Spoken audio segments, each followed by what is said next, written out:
एक औरत हमारे घर के सामने किराए के मकान में रहती थी।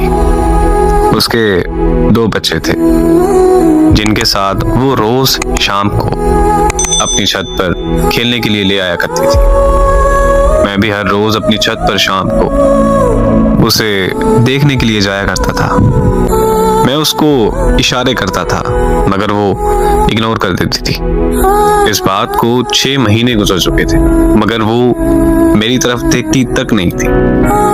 तब मेरी उम्र 18 साल थी और तब वो मुझसे काफी ज्यादा बड़ी थी, इसलिए शायद वो मुझे बच्चा समझकर इग्नोर कर देती थी। फिर एक दिन मुझे बुखार होने की वजह से मैं छत पर नहीं जा सका, तो वो औरत मेरी अयादत के लिए मेरे घर चली आई और मेरा हाल चाल पूछकर अपने घर वापस चली गई। उसका मेरी अयादत को आना मेरे लिए इस बात का इशारा था कि उसके दिल में भी मेरे लिए एहसास है।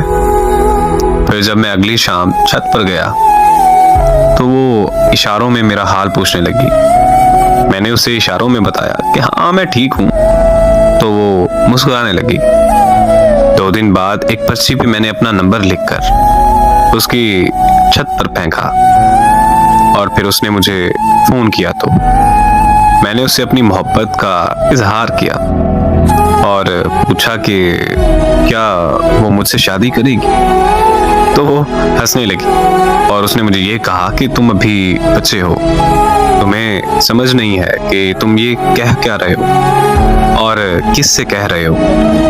वो कहने लगी कि तलाकशुदा औरत से कोई शादी नहीं करता और मैं तो तलाकशुदा होने के साथ साथ 2 बच्चों की माँ भी हूँ। उसने मुझे कहा कि तुम अच्छे लड़के हो, बस हम दोस्ती तक रह सकते हैं। मैंने उससे मजीद शादी की जिद की तो उसने मुझे कहा कि अगर तुमने दोबारा शादी की बात की तो मैं तुमसे बात ही नहीं करूंगी। मैं वहां पर चुप हो गया और हम दोस्त बनकर रहने लगे। हम एक दूसरे से हर बात शेयर करते थे।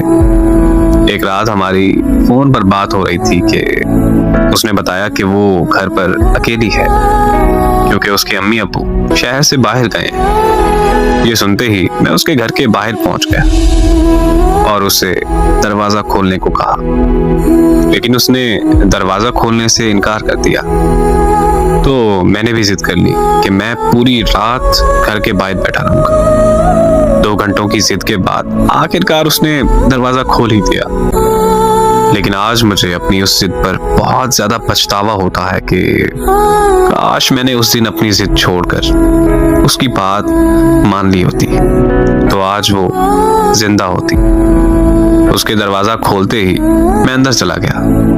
वो बहुत परेशान और घबराई हुई थी क्योंकि उसे डर था कि किसी को पता चल गया तो उसकी इज्जत खाक में मिल जाएगी और फिर उसका डर सच साबित हो गया। मुझे किसी ने उसके घर दाखिल होते हुए देख लिया था और उस शख्स ने पूरे मोहल्ले में मसला खड़ा कर दिया।